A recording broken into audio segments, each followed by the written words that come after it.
This is Galaxy News Hour live. मुख्य अन्नबाली धान भित्र्याउनै लाग्दा अकल्पनीय विपद आइलाग्यो।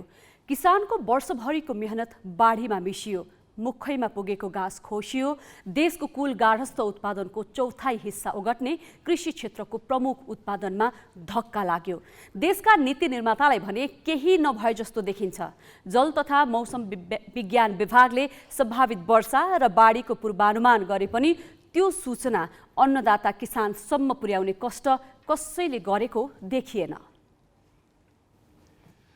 देशमा 3 तहका सरकार छन्।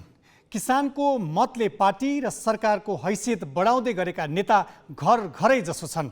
किसानका नाममा वैदेशिक सहायता परिचालन गर्ने गैर सरकारी संस्थाको पनि कमी छैन।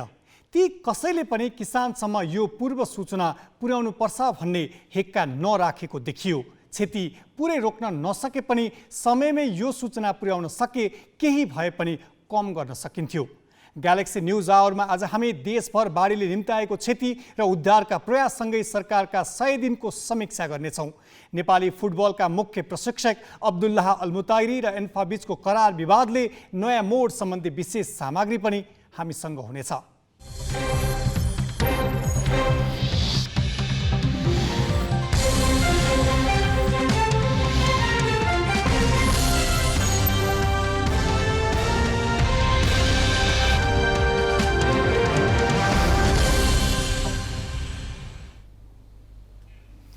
नमस्कार, यो हो ग्यालेक्सी न्यूज आवर। सही सूचना र प्रश्न विश्लेषण सहित उपस्थित भएका छौँ। अब हेडलाइन्स।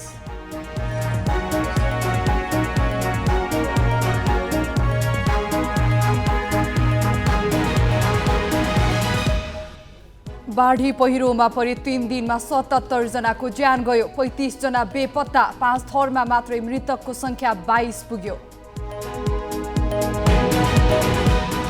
भित्र्याउनै लागेको बाली बाढीले सखा पारेपछि के खाने भनी चिन्तामा किसान।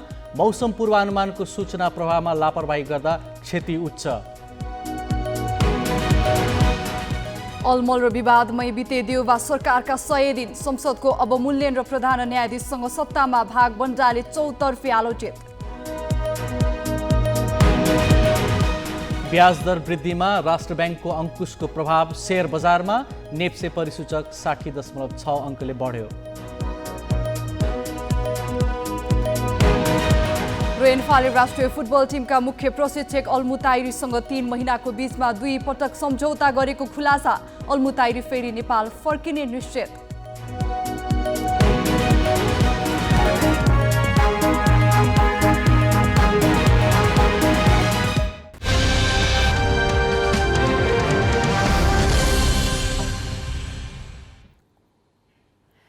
बेमौसमी अविरल वर्षा र बाढीले 3 दिनमा देशभर 77 जनाको ज्यान गएको छ। 35 जना बेपत्ता र 22 जना घाइते भएका छन्। देशभर सयौं मानिस विस्थापित भएका छन् भने ठूलो मात्रामा धान बाली नष्ट भएको छ।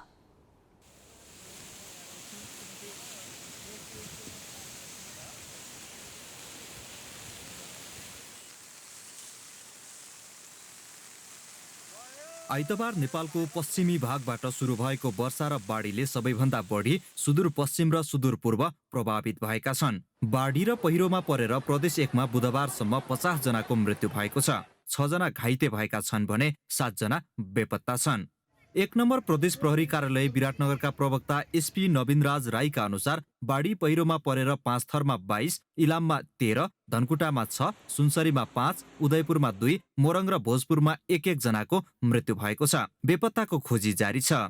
बाढी पहिरोमा परेर सुदूरपश्चिममा 19 जनाको ज्यान गएको छ भने पहिरोमा परेर र नदीमा बगेर 25 जना बेपत्ता भएका छन्। 11 जना घाइते भएको सुदूरपश्चिम प्रदेश प्रहरी कार्यालयले जनाएको छ। सुदूरपश्चिममा अहिलेसम्म करिब 4000 मानिस विस्थापित भएको प्रहरीले जनाएको छ। उता कर्णाली प्रदेशको हुम्लामा 6 जना र कालीकोटमा 1 जनाको मृत्यु भएको छ। बाढी पहिरोमा परि 1 जना बेपत्ता भएका छन्। यस्तै लुम्बिनी प्रदेशको प्युठानमा 1 जनाको मृत्यु भएको छ भने 2 जना बेपत्ता भएका छन्। बाढीका कारण मोरङमा 886, सुनसरीमा 478, झापामा 227 र उदयपुरमा 24 परिवार विस्थापित भएका छन्। प्रदेश 1 को राजधानी विराटनगरमा 100औं घर डुबानमा परेका छन्। केसलिया खोलामा आएको बाढीले विराटनगर विमानस्थल जलमग्न भएपछि उडान प्रभावित भएको छ। अविरल वर्षाले कैलाली, कञ्चनपुर, बर्दिया, बाँके लगायत लुम्बिनी प्रदेशको कृषि उब्जनीमा ठूलो नोक्सानी पुर्याएको छ। किसानले काटेर भित्र्याउन ठिक्क पारेको र खेतमै काट्न बाँकी धान वर्षा र बाढीले नोक्सान गरेको छ। यसैबीच सरकारले बाढी प्रभावित क्षेत्रमा उद्धार, राहत र सहयोग कार्यलाई तीव्रता दिएको जनाएको छ। बझाङ, पाँचथर, इलाम, धनकुटा लगायतका जिल्लामा घाइतेको उद्धार र राहतमा सेनाको हेलिकप्टर परिचालन गरिएको गृह मन्त्रालयका प्रवक्ता फणेन्द्रमणि पोखरेलले विज्ञप्ति मार्फत जनाएका छन्। सरकारले मृतकका परिवारलाई राहत, घाइतेको उपचार र प्रभावितलाई उचित आर्थिक सहयोग गर्ने प्रतिबद्धता जनाएको छ। परिवारका एकजना मान्छे दिवंगत हुनुभयो भने 2 लाख दिने र त्यही परिवारको अर्को सदस्य पनि दिवंगत हुनुभयो भने थप 1 लाख दिने, त्यसरी चाहिँ नि हामीले उपलब्ध गराउने हो। र उपचारको हकमा घाइतेहरूलाई चाहिँ सरकारले नै निःशुल्क उपचार गराउँछ र खास गरेर यो खोजमा अनि उद्धारमा र राहतमा अब नेपाली सेनाको हेलिकप्टर अहिले प्रयोग गरिरहेका छौँ। यदि नेपाली सेनाको हेलिकप्टरले मात्रै पुगिएन ढुवानीका लागि र उद्धार लागि भने निजी क्षेत्रका हेलिकप्टरलाई पनि हामीले प्रयोग गर्नेछौँ। मौसम पूर्वानुमान महाशाखाले त अब 3 दिन अगाडिदेखिको मौसमको बारे जानकारी दिन्छ। अब अहिले पानी परेको 3 दिन भइसकेको छ। सरकार अलिकति सुस्त भएको होइन र? होइन, पानी होइन, वर्षातको चाहिँ नि आगमनसँग यो पछिल्लो वर्षातसँगै सरकार चाहिँ नि गतिशील छ र तपाईँहरूलाई पनि धन्यवाद, मिडियालाई पनि, मिडियाकर्मीहरूले पनि जोखिम मोलेरै चाहिँ तपाईँहरूले सूचना सम्प्रेषण गर्नुभएको छ। निरन्तरको बेमौसमी वर्षाले कर्णालीमा बाढी उर्लेर आयो। ठाउँ ठाउँमा रानी जमरा सिँचाइ आयोजनाको तटबन्ध भत्काउँदै बाढी गाउँ पस्यो। सयौं मानिस विस्थापित बने। अहिले पनि बाढी घटेको छैन। कैलालीको टिकापुर नगरपालिका बटनपुरकी शोभा साउद घरखेत सबै कर्णालीको बाढीले बगाएपछि कहाँ जाउँ र के गरौँको अवस्थामा छिन्। सडक किनारबाट डुबेको घरखेत हेर्नु सिवाय उनीसँग केही रहेन। अब 2 दिनको जिन्दगानी छ, सब हामी दुखै छ त, अब दुखै छ त, खेतीपातीलाई बगिगयो, घरको आनामाना बगिगयो, हामी के खाने के हान्ने, त्यही छ। टिकापुर नगरपालिका र जानकी गाउँपालिकामा बाढीले ठूलो क्षति पुर्याएको छ। एकातिर महाकाली र सेती नदीमा आएको बाढी, ठाउँ ठाउँमा गएको पहिरोले अहिलेसम्म सुदूरपश्चिममा 19 जनाको ज्यान गइसकेको छ। भौतिक सम्पत्ति नोक्सानीको कुनै लेखाजोखा छैन। सेती र महाकालीले पुर्याएको क्षति त छँदै थियो, त्यसमाथि कर्णाली झन बल्झिएर आयो, जसले टिकापुर नगरपालिका, जानकी गाउँपालिकाका अधिकांश ओडा डुबाएको छ। टिकापुरमा मात्रै 3000 मानिस विस्थापित भएका छन्। 10 कट्टा जति जग्गा थियो त्यो सब बगाइहाल्यो। धान काटेर राखेको बाडुले मुठामा राख्यो, सब बगाइहाल्यो। अब जहाँसम्म यो जो छ नि, यो शिवलोकको यतापट्टि र 14 नम्बरको उतापट्टिको यो माथिको जो कुलो छ, त्यही कुलो फुट्दाखेरि परार साल पनि त्यस्तै स्थिति भएको हो, धेरै नोक्सान भयो। अनि यो पालि पनि त्यो कुलो जबसम्म नबनाउँदा यत्रै ठुला टावर के भन्छ त्यो के घण्टाघर किन बनाउनु पर्ने मेरो भनाइ। त्यो घण्टाघरको उयोमा जहाँसम्म यो सेपरेट हाम्रो यो निकासी भइदिएको भए हामीलाई बस्न सजिलो हुने थियो। अहिलेसम्म कोही पनि आएको छैन सर। अब हाम्रो अवस्था त्यही हो, गर्नुपर्ने अवस्था त्यही हो, अब कोही पनि आएको छैन अहिलेसम्म। दशैंको खुसियाली बिसाउन नपाउँदै आएको विपदले अहिलेसम्मकै ठूलो सङ्कट निम्ति आएको छ। टिकापुर नगरपालिकाको बटनपुर, सत्ती, सिमरेनी, अरुणफाटा, सुरेपुर, बसन्ता लगायतका ठाउँ बाढीले प्रभावित भएका छन्। टिकापुर बजार समेत जलमग्न भएको छ। दर्शक महानुभावहरू, तपाईँ यो देख्न सक्नुहुन्छ, यो कैलालीको टिकापुर नगरपालिका वडा नम्बर 8 बनगाउँको दृश्य हो। त्यहाँ घरहरू छन्, अहिले यो जलमग्न छ, पुरै बस्ती डुबानमा छ। त्यहाँका नागरिकहरूलाई सुरक्षित स्थानमा सारिएको छ, तर जनताको जो घर छन्, जो खेतबारी छ, पुरै बाढीले सखाप पारिदिएको छ। यो बेला जनताहरूले सरकारप्रति आशा राखेका छन् कि कम्तीमा यो बस्ती जलमग्न हुँदा सरकारको उपस्थिति यहाँ होस्, नागरिकको दुःख जे जस्तो छ त्यो हिसाबमा सरकारले हेरोस् भन्ने चाहना यस क्षेत्रका नागरिकले राखिरहेका छन्। ग्यालेक्सी 4K का लागि रमेश बजगाई, कैलाली।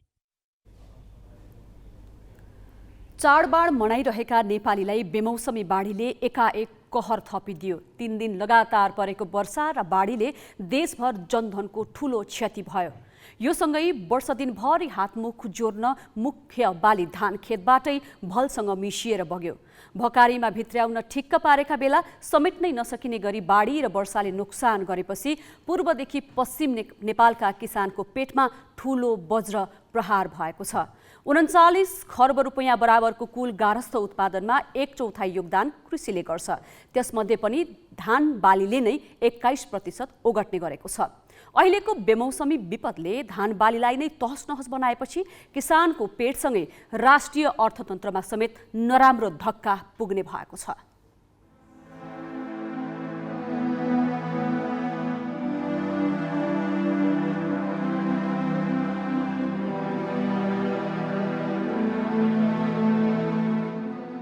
वर्षा मास घामपानी नभनी सन्तान सरह हुर्काएको बाली काटेर थन्क्याउने लाग्दा परालै सहितको धान भेलले सोहोरेर लागेपछि कस्तो होला? किसानका थाप्लोमाथि खनिएको वर्षा हामी अनुमान मात्रै गर्न सक्छौँ। बेमौसमी झरीले यति बेला पूर्वदेखि पश्चिमसम्मका किसानलाई पिरोल्नुसम्म पिरोलेको छ। पर्वको चटारोकै बीच थन्क्याउन आँटेको र भकारीमा आइसकेको बाली झरीले खोसेपछि कति किसान त उठीबासै हुने अवस्थामा छन्। त्यस्तै एक पात्र हुन् बेलौरी दे कञ्चनपुरकी ममता देवी चौधरी। काखी शिशु सरह स्याहार गरेको बाली दशैंकै बीच पहेँलपुर भएको थियो। पर्वको चटारो पन्छाएर उनले काटिन्, घाममा फिजाइन्। अघिल्लो दिन झलमल्ल घाम लागेकाले थन्क्याइ हालुला ठानेकी हुँदै हुन्, तर उनको सपना घनघोर वर्षा र बाढीमा डुब्यो। त्यसो त निख्रिँदो असोजमा मुसलधारे पानी आउला र रगत पसिनाको कमाई बगाउला भनेर उनले सोचुन् पो कसरी? मौसम पूर्वानुमान उनको बोताको कुरा पनि त थिएन। अहिले उनी वर्षातको भेलमा मिसिरहेको वर्षभरि हातमुख जोड्ने धान बाली हेरिरहन बेबस छिन्।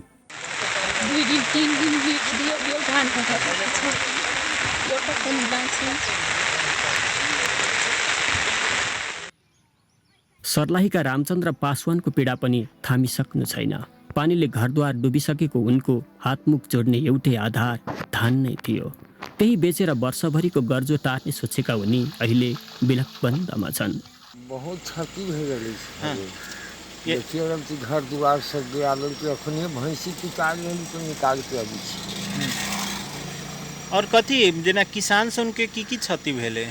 किसान सब देखिए अभी धान पान के यह क्षति सब। सर्लाहीकै सत्यनारायण यादव पनि वर्षातको चपेटामा छन्। 3 दिनदेखि वर्षात नथामिएकाले उनको दिन अहिले आकाशै हेरेर बितिरहेको छ। फाँटमा पाकेको धानमा उनले परिवारको खुसी देखेका थिए।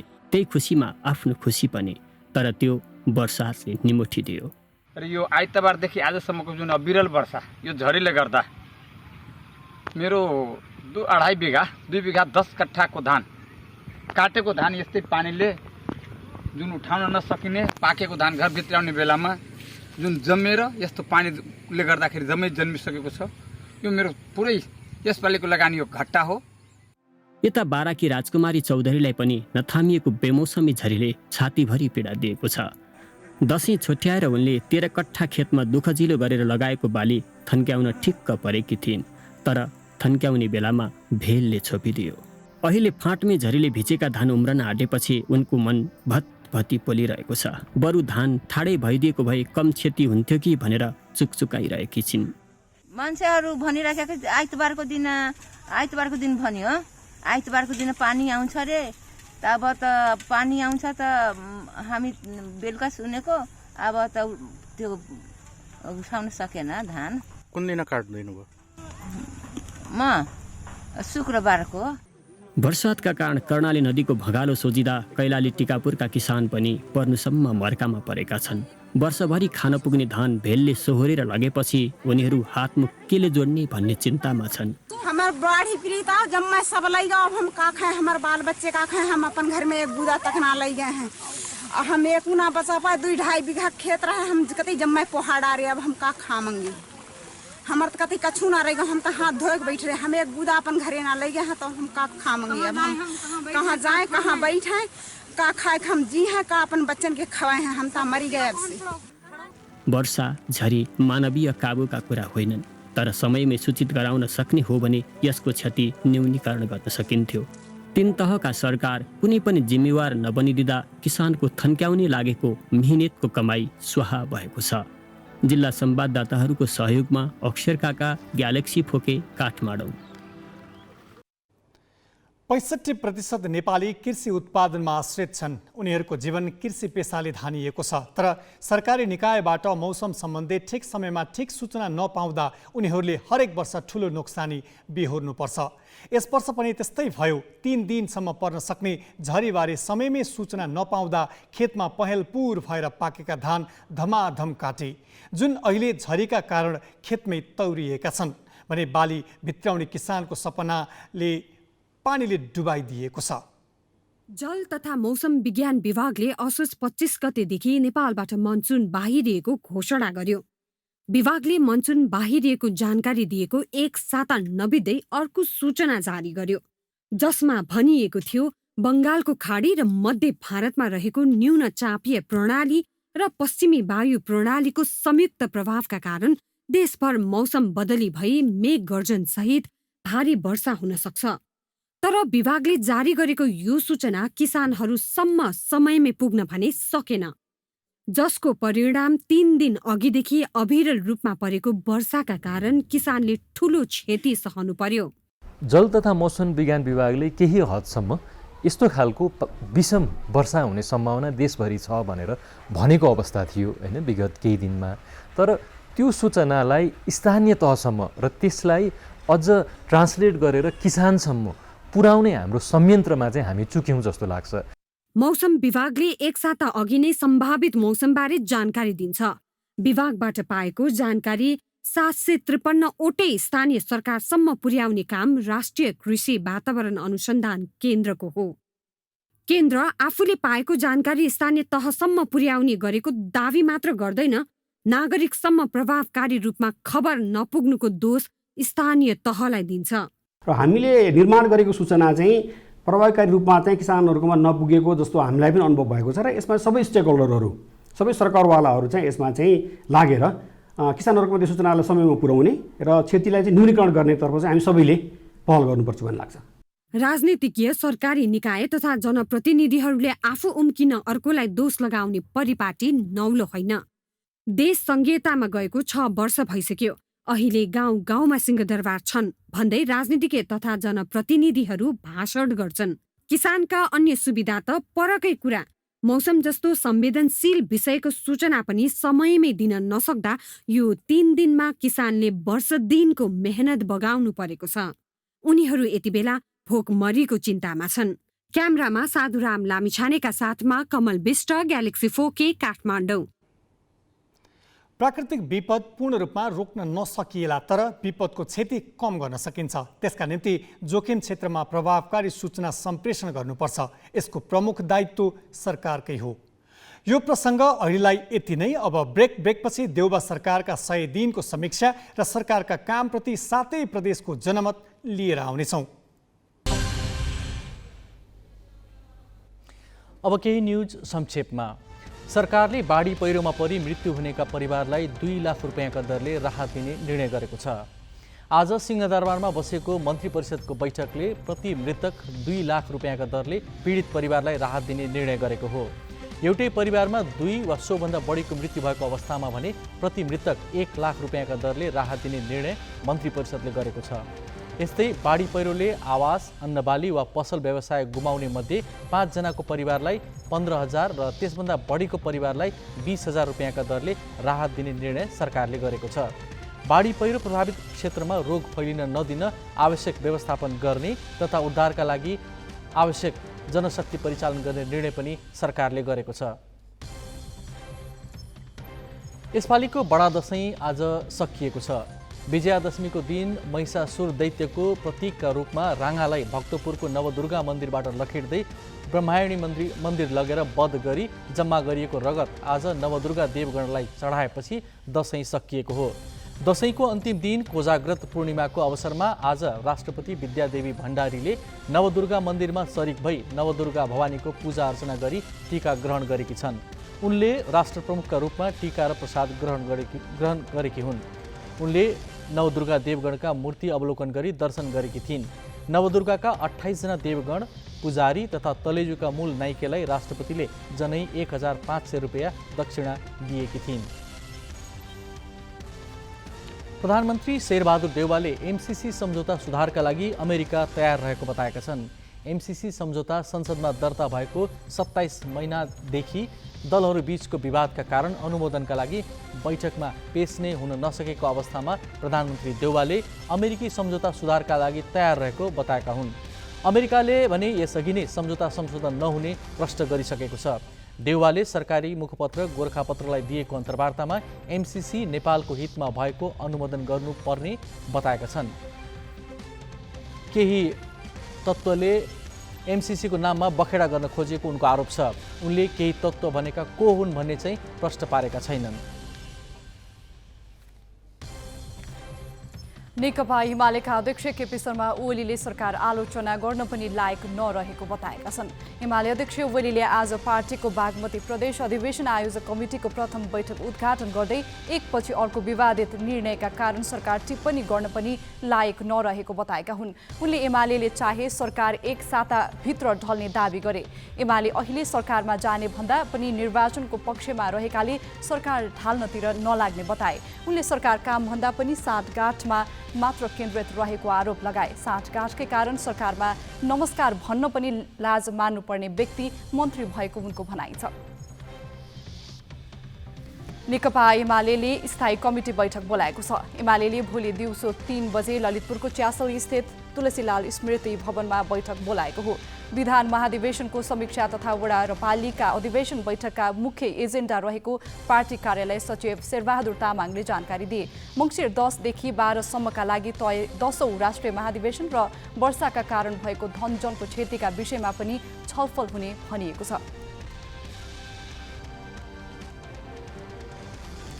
दलित अधिकार कर्मीले चितवनमा कुटपिटबाट भीमबहादुर विकको मृत्यु भएको घटनामा गैर दलितले अत्याचार गरेको भन्दै जिल्ला प्रशासन कार्यालय चितवन मार्फत प्रधानमन्त्री कार्यालयमा ज्ञापन पत्र बुझाएका छन्। मन्दिरमा पूजा गर्न पाउनुपर्छ भन्दा एकजना दलितले मृत्युवरण गर्नु परेकाले अधिकार कर्मीले यस घटनालाई गैर दलितले दलितमाथि गरेको अत्याचार भनेका छन्। बुधबार 24 कोटीबाट दलित अधिकार कर्मीहरू जुलुससहित प्रशासन कार्यालय पुगेर प्रमुख जिल्लाधिकारी असमान तामाङलाई ज्ञापन पत्र बुझाएका हुन्। ज्ञापन पत्र बुझ्दै तामाङले घटनाका सम्बन्धमा थप अनुसन्धान भइरहेको र घटनामा संलग्नलाई हदैसम्मको कारबाहीका लागि आफ्नो समन्वयकारी भूमिका रहने बताए।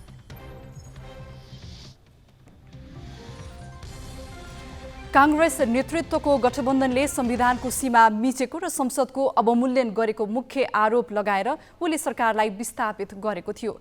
देउवा सरकारको मधुमास कस्तो रह्यो त? यसको विवेचना नवराज पाण्डेबाट। नेपाली कांग्रेसका सभापति शेरबहादुर देउवाले सरकारको नेतृत्व सम्हालेको आज 100 दिन पूरा भयो। यस अवधिलाई हनीमुन अवधि पनि भनिन्छ। विगतको विवादित छवि सुधारका लागि देउवालाई यसपटक अवसर थियो, तर उनले यो अवधि पनि एकपछि अर्को विवादित काम चलाएरै बिताए। मन्त्री परिषद विस्तार गर्न 88 दिन लगाएका देउवाले आफ्नो सचिवालय समेत बनाउन सकेनन्। प्रधान न्यायाधीशसँग सत्तामा भागवण्डा गरेको र संसदको अवमूल्यन गरी आफ्नो शासकीय सुविधाका लागि अध्यादेश ल्याएको कारण उनी मुख्य रूपमा विवादित भए। एमाले अध्यक्ष केपी शर्मा ओली नेतृत्वको पूर्ववर्ती सरकारले विधि र पद्धति मिचेको तथा काम गर्न नसकेको पृष्ठभूमिमा देउवा असार 29 गते प्रधानमन्त्री नियुक्त भएका थिए। यसअघि 4 पटक प्रधानमन्त्री हुँदा गरेका विवादित कामका कारण आलोचित देउवालाई यसपालि आफ्नो धमिलिएको छवि सुधार्ने मौका थियो। तर देउवाले 100 दिनमा जनतामाझ असल छाप पार्ने एउटै काम गरेनन्, बरु एकपछि अर्को विवादित निर्णय गरे। उनले मन्त्री परिषदलाई पूर्णता दिन 88 दिन लगाए। मुलुकको शासन सिंहदरबारबाट होइन बालुवाटारबाट चलाए। सचिवहरूलाई फाइल बोकेर बालुवाटारमा लाइन लगाए। त्यसो त उनले अहिलेसम्म एकजना स्वकीय सचिव नियुक्त गर्ने बाहेक आफ्नै सचिवालयलाई औपचारिक र पारदर्शी स्वरूप दिन चाहेनन्।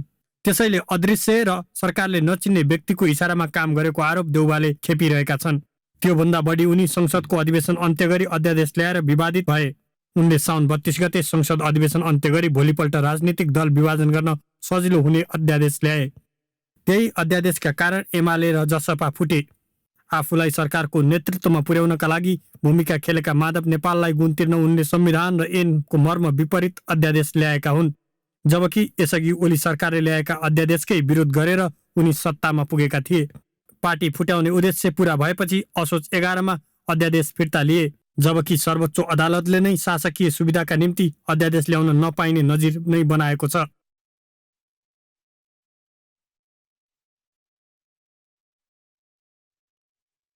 कोभिडले आक्रान्त भएका जनताहरूको निम्ति केही राहतहरूलाई अगाडि बढाउन सक्थ्यो र लोकतन्त्रको बाटोमा मुलुक अगाडि बढ्छ भन्ने कुराको एउटा भरोसा अथवा एक खालको चाहिँ सन्देश उसले दिन सक्थ्यो। तर सरकारका 100 दिनका कामहरूले यी सबै क्षेत्रमा निराशा बढाउने बाहेक अरू केही काम गरेको छैन। देउबाले अघिल्लो सरकारले नियुक्त गरेका राजदूतलाई फिर्ता बोलाए, तर आफूले नियुक्त गरेर पठाउन सकेका छैनन्। अघिल्लो सरकारले बनाएको भूमि आयोग खारेज गरेर आफ्ना कार्यकर्ता केशव निरौलालाई अध्यक्ष बनाएर अर्को आयोग गठन गरे। पशुपतिको जलहरी प्रकरणमा मुछिएका मिलन थापालाई पशुपति क्षेत्र विकास कोषको सदस्य सचिव बनाएर पुरस्कृत गरे। त्योभन्दा बढी आलोचना देउबाले महाकाली नदीमा दार्चुलाको ब्यासका जयसिंह धामी बेपत्ता प्रकरणमा खेपे। जयसिंह भारतीय सीमा सुरक्षा बलका जवानले तुइन खुस्काइदिएका कारण खसेका थिए। सरकारी छानबिन समितिले पनि त्यही भन्यो, तर देउबाले भारत सामु विरोध जनाउन हिम्मत नै गरेनन्, निरीहता प्रकट गरे। लिम्पियाधुरा अतिक्रमणबारे मौन रहेका उनले हुम्लामा चीनसँग सीमा विवाद रहेका बारे अध्ययन गर्न एकपक्षीय समिति बनाएर कूटनीतिक अपरिपक्वता देखाए। अमेरिकासँगको एमसीसी सम्झौता अनुमोदन गराउन गठबन्धनमै सहमति जुटाउन सकेनन्। देउबाले मन्त्री परिषदमा प्रधान न्यायाधीशलाई भाग दिएर इतिहासमा अर्को कलङ्कको टीका लगाए। संवैधानिक व्यवस्था र शक्ति पृथकीकरणको सिद्धान्तमा प्रहार गर्दै प्रधान न्यायाधीशका जेठान गजेन्द्र हमाललाई मन्त्री बनाए। चौतर्फी विरोधपछि हमाल 48 घण्टा पनि पदमा बस्न पाएनन्। कोभिड विरुद्धको खोप भने केही सहज भएको छ। सरकारले यसैलाई आफ्नो उपलब्धि भनेको छ। सरकारको 100 दिनमा जनतामा एउटा आशा र विश्वास जागेको छ र मुलुकको समृद्धि हुने र मुलुकलाई समृद्ध गराउने जनताको जुन अभिलाषा छ त्यो अभिलाषालाई पुरा गर्ने यात्रामा सरकार दृढताका साथ अगाडि बढेको छ।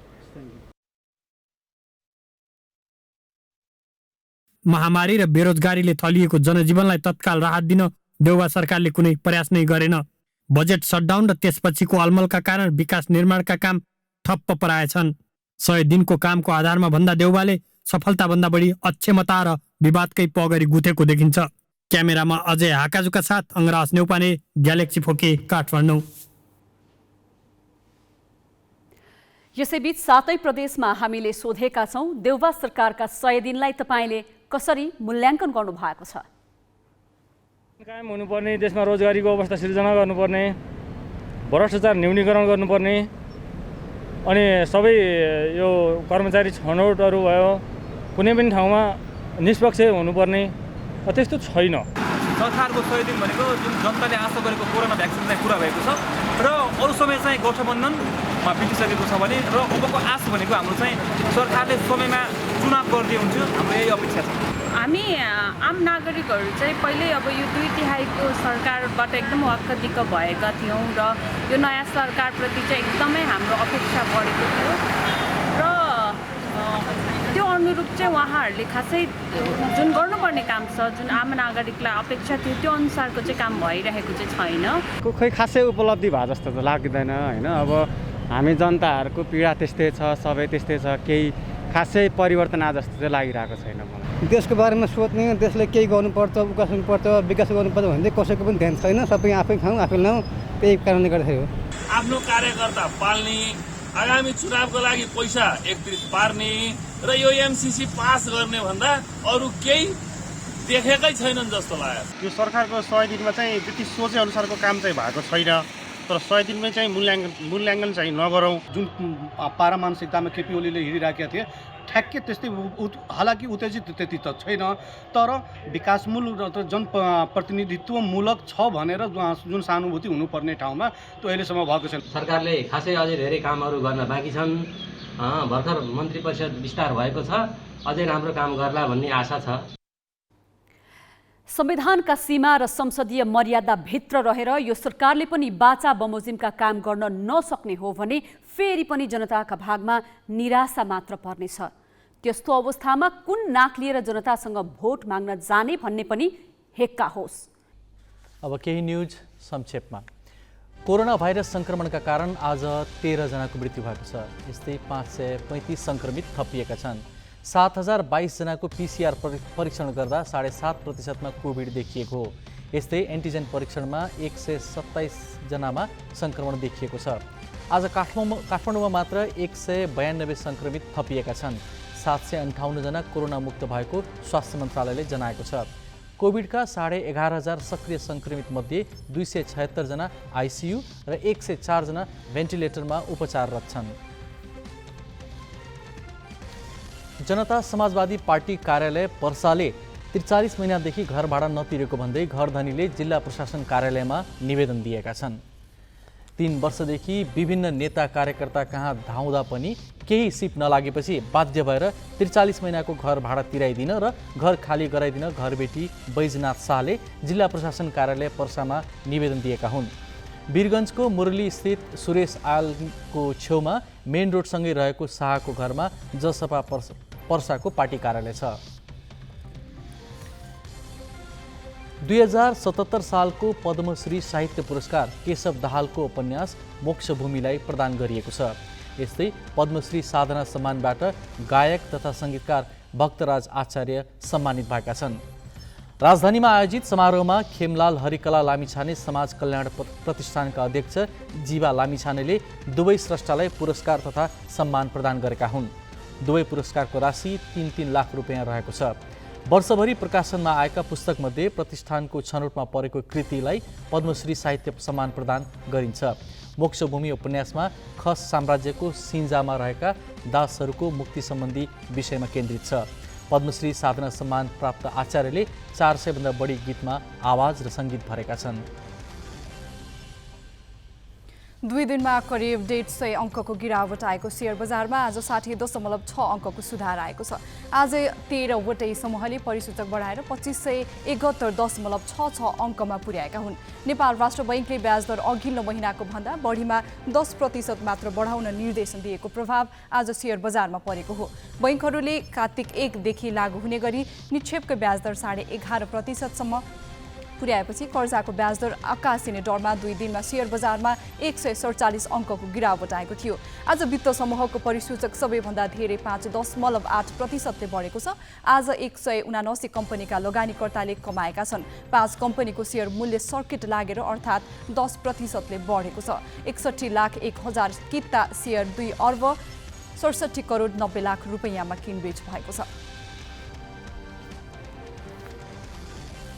तालिबानले युद्धको बेला अफगानिस्तानमा आत्मघाती बम विस्फोट गराउने क्रममा मारिएका आफ्ना लडाकुहरूको प्रशंसा गरेको छ। तालिबानले सत्ता कब्जा गरेपछि नियुक्त भएका कार्यवाहक गृहमन्त्री सिराजुद्दिन हक्कानीले नेटो र अफगानी फौज विरुद्धको लडाईँमा मृत्युवरण गरेका आत्मघाती हमलाकारीहरूको प्रशंसा गरेका हुन्। काबुल स्थित होटलमा युद्धका क्रममा मारिएका आत्मघातीका परिवारलाई भेटेर उनीहरूको प्रशंसा गरेको अफगानी गृह मन्त्रालयले ट्विटर मार्फत जनाएको छ। गृहमन्त्री हक्कानीले जिहाद शहीद र मुजाहिद्दिन को बलिदानको प्रशंसा गरेका छन्।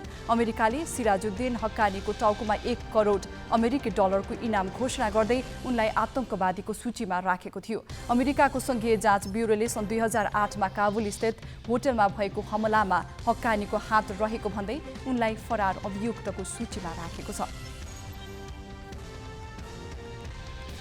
भारतको उत्तराखण्डमा अत्याधिक वर्षापछि आएको बाढीमा कम्तीमा 46 जनाको मृत्यु भएको छ। उत्तराखण्डको नैनीताल बाढीले सबैभन्दा बढी प्रभावित भएको छ। धेरै घर दुबारमा परेका कारण अझै केही नागरिक फँसेका हुन सक्ने अनुमान गरिएको छ। निरन्तर वर्षाका कारण राहत र उद्धारमा समेत समस्या भएको भारतीय सञ्चार माध्यमले जनाएका छन्। बाढीले रेलवे ट्र्याकहरू बगाएकोले रेल सेवा समेत अनिश्चितकालका लागि बन्द भएको छ। नैनीतालको रामनगरमा 100 जना पर्यटक फँसिरहेको न्युजमा उल्लेख छ। उत्तराखण्डका मुख्यमन्त्री पुष्कर सिंह धामीले पर्यटकहरूको सुरक्षित उद्धार गर्ने निर्देशन दिएका छन्।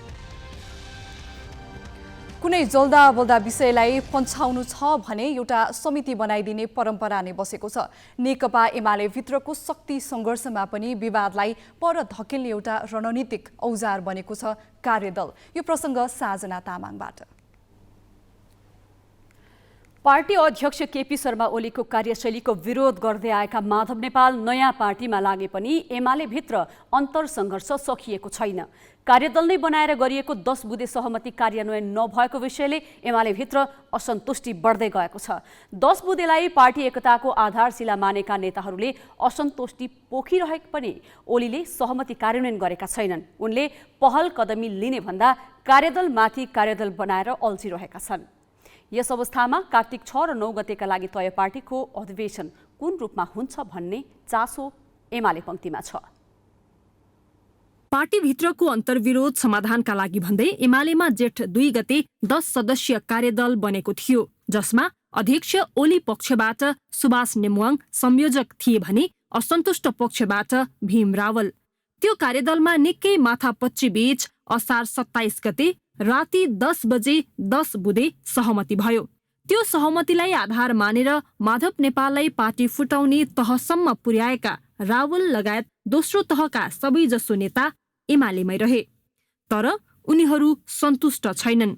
पार्टी कमिटीलाई 2075 जेठ 2 मा फर्काउने सहमति पूर्ण रूपमा कार्यान्वयन नभएको प्रति उनीहरूको असन्तुष्टि कायमै छ। जुन तत्परताका साथ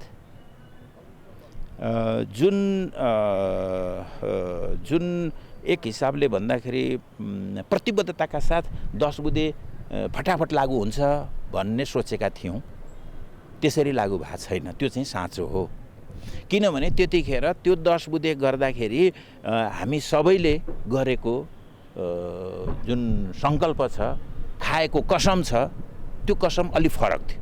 10 बुँदे सहमति कार्यान्वयनका लागि एमालेले भदौ 8 गते 6 सदस्यीय अर्को कार्यदल बनायो। त्यो कार्यदलको प्रयासका बावजुद खास गरी सुदूरपश्चिमका जिल्लाको विवाद ज्यूका त्यों रहेपछि उपाध्यक्ष भीम रावल सहितका नेताले असोज दोस्रो साता पार्टी बैठक बहिष्कार गर्ने सम्मको चेतावनी दिए। कार्यदलको कार्ड फ्याँक्न खप्पिस ओलीले रावललाई नै संयोजक तोकिदिएर मौनता साधेका छन्। जीवन्त पार्टीमा छलफलहरू चलिरहन्छन्, विषयहरू उठिरहन्छन् र त्यसलाई एउटा टुङ्गोमा पुर्याउने लोकतान्त्रिक विधि प्रक्रिया भनेको आन्तरिक रूपमा गम्भीर छलफल गरेर निष्कर्षमा पुग्ने कुरा हो र यो सिलसिलामा कतिपय अवस्थामा कार्यदलको बाटो पनि एउटा राम्रो बाटो हो। असन्तुष्टि थामथुम पार्न कार्यदल बनाउने तर सहमति र सुझावलाई व्यवस्था गर्ने प्रवृत्ति छ। सहमति कार्यान्वयन नहुने निष्कर्षमा सुदूरपश्चिमका प्रभावशाली नेता भानुभक्त जोशीले असोज 21 गते एमाले छोडे। ओलीले भने आफू प्रधानमन्त्री हुँदा खुलेर विरोधमा उत्रिएका रावल लगायत दोस्रो तहका नेतालाई अझै विश्वास गर्न सकेका छैनन्। केपी ओली जसको विरुद्धमा त्यसरी बोलिएको छ, कविता भनिएको छ, होइन, व्यङ्ग्य गरिएको छ, सम्बन्धित व्यक्तिलाई त झन् त्यसले एउटा एक किसिमको झस्का त दिइरहन्छ। त्यसमाथि केपी ओली जस्तो मान्छे होइन, हरेक हिसाबलाई हिसाब गरेर हेर्ने हो प्रत्येक कुरालाई। त्यसो भइसकेपछि पहिलेको जस्तो स्वाभाविक पार्टी त रहँदैन एमाले पनि, किनभने त्यो एउटा मनमुटावको स्थिति रहन्छ र यो समाप्त हुन त लामो समय लाग्छ। पार्टीभित्र असन्तुष्टि कायमै रहेका बेला एमालेले कार्तिक 6 गते देशैभर अर्थात् 6743 वडामा वडा तहको र 753 स्थानीय तहमा पालिका स्तरको अधिवेशन गर्दैछ। त्यो अधिवेशनमा अहिलेको असन्तुष्टि कुन रूपमा व्यक्त हुन्छ भन्नेमा नेता र कार्यकर्ताको चासो छ। क्यामेरामा सुशील बास्कोटा र रविन्द्र श्रेष्ठका साथमा सृजना घिमिरे, ग्यालेक्सी 4K, काठमाडौँ। वर्षातको सुरुवाती अवस्थादेखि नै काठमाडौँको फोहोर उठ्न सकेको छैन। फोहोर व्यवस्थापनको नेतृत्व गरिरहेको काठमाडौँ महानगरपालिकाको अकर्मण्यताका कारण काठमाडौँवासी मात्रै होइन, सिस्टोलवासी समेत प्रताडित छन्। काठमाडौँको फोहोरकै कारण सिस्टोलको पर्यावरणीय अवस्था र मानव जीवनमा असर पुगिराखेको छ।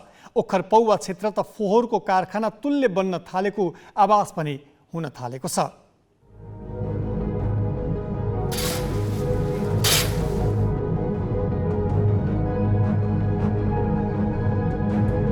यो काठमाडौँ महानगरपालिका सहित उपत्यकाका 18वटा नगरपालिकाको फोहोरको पहाड हो।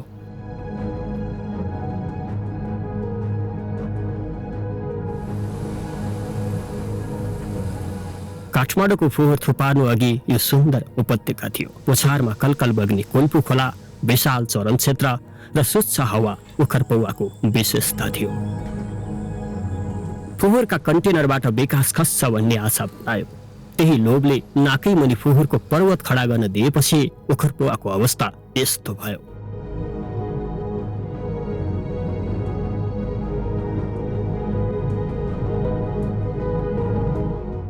सत्र वर्ष अघि काठमाडौँ महानगरपालिका र ललितपुर महानगरपालिकालाई उखरपौवावासीले 2,75,000 मेट्रिक टन फोहोर थुपार्न सिस्टोल सगैको आलेटार क्षेत्र सुम्पिए।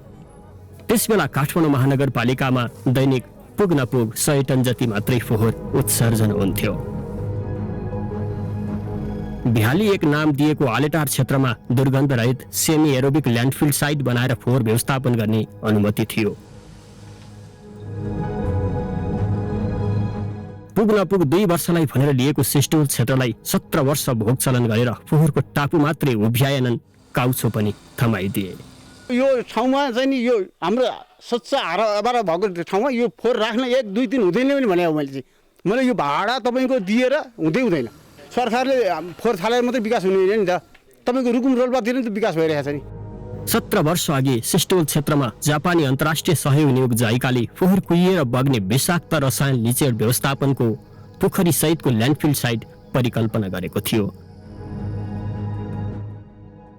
विश्वमा त्यति बेला एरोबिक, सेमी एरोबिक र नन एरोबिक फोहोर व्यवस्थापन गर्ने प्रणाली चल्तीमा थिए। त्यसमध्ये जापानको फुकुओका शहरमा विकास भएको प्रणाली सेमी एरोबिक सिस्टोल क्षेत्रमा उपयुक्त ठानियो। तर त्यसको अहिले नामोनिशान छैन। बरु उपत्यकाका 17 पालिका र त्यसको नेतृत्व गरिरहेको काठमाडौँ महानगरपालिकाको बलमिचियाले सिस्टोल क्षेत्रलाई प्रदूषित र घातक रोगहरूको कारखाना भन्न मिल्ने बनाइदिएको छ। यहाँको जनताहरूलाई त अब बस्न नसक्ने भइसक्यो। अब बालबच्चा यस्ता साना छन् होइन, यिनीहरूलाई अब रोग लाग्छ होइन। अब गाउँमै अब धेरै थरीका रोग आइसके फोहोरको कारणले अब उपचार गर्नलाई सम्भव छैन। अब उपचार गर्नलाई काठमाडौँ लानुपर्ने हुन्छ। यहाँ अब हेल्प पोस्ट सधैँ छैन। काठमाडौँमा एक दिन फोहोर नउड्दा सहर डुङडुङतिकन आउँछ, नाक थुनेर हिँड्नुपर्ने अवस्था आउँछ। अहिले सबैका अनुहार मास्कले ढाकेकाले हातले नाक थुनेर बाटामा उहोर दोहोर गर्न त पर्दैन होला, तर उखरपौवावासीले 1.5 दशकदेखि यो दुर्गन्ध झेलिरहेका छन्। अहिले उपत्यकाको मात्र नभई सिंहदरबार र बालुवाटारकै फोहोर थाप्लामा बोक्नुपर्ने गरी के अपराध गरेका रहेछौँ भनेर उखरपौवावासीले काठमाडौँतिर फर्किएर गुनासो गरिरहेका छन्। देखिहाल्नु म त्यहाँ फोहोरको चाल्ला मान्छे, हामीलाई त मान्छे भने जनावर पशु भन्दा नि बेसी गरिरहेछ मानव। हामीले कुनै अपराध गरेका थिएनौँ उसको। उहाँ चाहिँ काठमाडौँ चाहिँ एक दिन फोहोर बस्नुहुन्न, मान्छे रोग लाग्छ मर्छ भन्छ। हाम्रो चाहिँ यहाँ पनि 24 घन्टा ल्याएर फाल्छ, नपोर्छ। अब 300-400 गाडी आउँछ यहाँ होइन। अब लापरवाही न महानगरपालिकाको हो न सरकारको दोष हो, केही हामीलाई पत्ता भएन। उखरपौवा क्षेत्रमा थुपारिएको फोहोरको 200 मिटर अग्लो पहाडले यहाँको जनजीवन दिन प्रतिदिन प्रभावित बन्दैछ। काठमाडौँ उपत्यकावासीको फोहोरका कारण यहाँको मानव समुदायको मात्र नभई अरू जलचर थलचर समेतको अस्तित्व सङ्कटापन्न अवस्थामा पुगेको छ। यो कञ्चन थियो सर, हामी खान्थ्यौँ, पौडी खेल्थ्यौँ। अहिले खोलो तर्यो भने खुट्टा कुहिन्छ हाम्रो। त्यो पानीबाट खोलो तर्यो भने त्यति दूषित छ यो पानी। यहाँको पानी सबै यो निजोडको पानी सबै त्यो खोलामा मिसिरहेको छ, खत्तम छ सर। क्यामेरामा सबिन महर्जनका साथ सहकर्मी मिलन बुढाथोकी र अक्षर काका, सिस्टोल, नुवाकोट।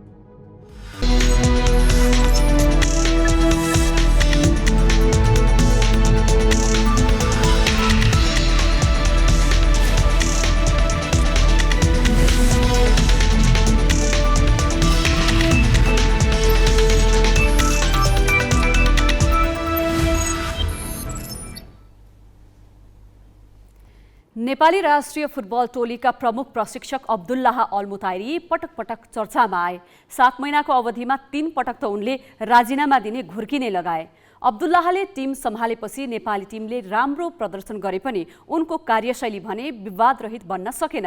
तिनै अल्मुताइरीसँग अखिल नेपाल फुटबल सङ्घ एन्फाले 3 महिनामा 2 पटक सम्झौता गरेको खुलासा भएको छ।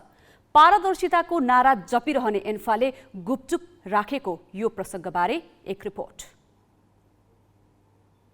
नेपाली राष्ट्रिय फुटबल टिमका प्रमुख प्रशिक्षक अब्दुल्लाह अल्मुताइरीसँग अखिल नेपाल फुटबल सङ्घ एन्फाले 3 महिनामा 2 पटक सम्झौता गरेको खुलासा भएको छ। पहिलो पटक एन्फाले अप्रिलमा 1 वर्षको लागि सम्झौता गरेको थियो। यसको 3 महिनामै प्रशिक्षककै अनुरोधमा कतार फुटबल सङ्घको स्वीकृति लिएर 2022 को सेप्टेम्बरसम्मका लागि पुनः सम्झौता गरियो। तर दोस्रो पटक गरेको सम्झौतालाई भने एन्फाले गोप्य राख्यो। त्यति आवश्यक थालेन, त्यो आन्तरिक हाम्रो प्रक्रिया मात्रै हो होइन, किनभने कोच कन्टिन्यू नै छ र फेब्रुअरीसम्म म्याचमा चाहिँ हामीसँग रहोस् भन्ने कुरा नै हो होइन।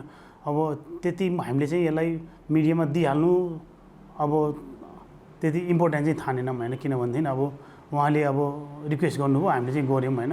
फेब्रुअरीसम्म बसोस् भन्ने चाहना मात्रै हो। यसलाई हामीले गोप्य राख्नु हाम्रो अरू कुनै चाहिँ मनसाय चाहिँ छैन यसमा। पारदर्शिताको नारा जपिरहने एन्फाले प्रशिक्षकको सम्झौता जस्तो महत्त्वपूर्ण विषयलाई गोप्य राख्नु र अल्मुताइरीको मैदान बाहिरको हरकतमा कुनै प्रतिक्रिया नदिनुले एन्फामाथि नै प्रश्न उठेको छ। अब्दुल्लाहले टिम सम्हालेपछि नेपाली टिमले राम्रो प्रदर्शन गरेको छ, सकारात्मक परिवर्तन पनि देखिएको छ। तर 7 महिनाको दौरान 3 पटक राजीनामा दिने खुर्की समेत लगाए। पछिल्लो पटक त पोस्ट म्याच कन्फरेन्समा नै राजीनामाको घोषणा गरे।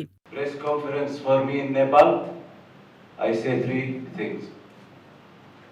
I will create the history in SAF Cup. I will qualify to the 3rd round of Asia Cup. I will make a new team who make all Nepali proud.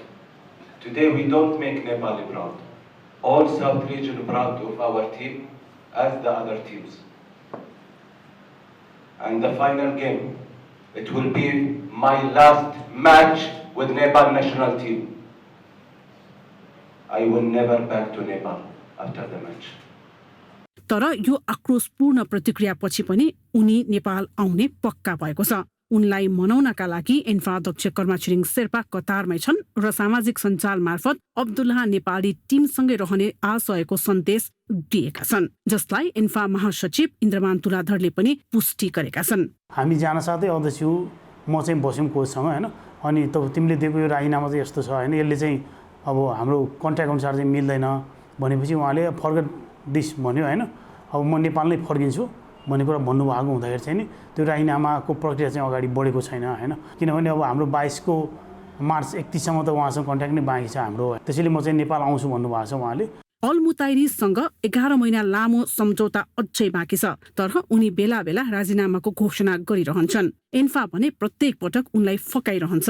राजीनामा र फकाइको लुकामारी चलिरहँदा ANFA र अल्मुताइरी बीचको भित्री रहस्य हुन सक्ने अनुमान गर्न सकिन्छ, जसले अब्दुल्लाको राजीनामा घोषणा शैली अनौठो र अपरिपक्व देखाइरहेको छ। नियत त्यस्तो नहोला, तर घोषणा गरेर राजीनामा नदिनुले पब्लिसिटी स्टन्ट हो कि भन्न सकिने आधार चाहिँ तयार पारेका छन्। अब केही समयपछि अर्थात् 9 बजे कार्यक्रम लाल मोहर लिएर आउँछौँ। अब ग्यालेक्सी वेदर।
हामी ग्यालेक्सी न्युज आवरको अन्तिममा छौँ। जाँदा जाँदै हेडलाइन्स।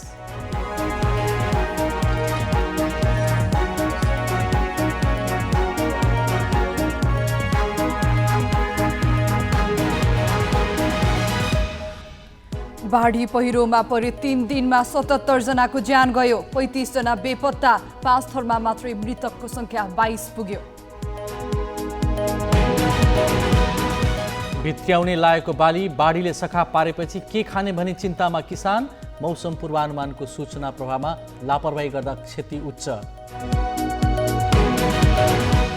अलमल र विवादमै बिते देउवा सरकारका 100 दिन। संसदको अवमूल्यन र प्रधान न्यायाधीशसँग सत्तामा भागबण्डाले चौतर्फी आलोचित।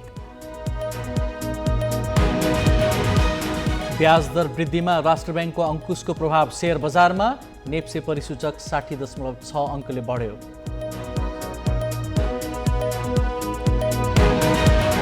रोयन फालर राष्ट्रिय फुटबल टिमका मुख्य प्रशिक्षक अल्मुताइरीसँग 3 महिनाको बीचमा 2 पटक सम्झौता गरेको खुलासा।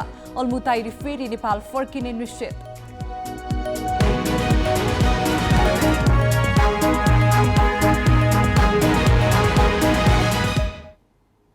आजलाई ग्यालेक्सी न्युज आवर सकियो। नमस्ते।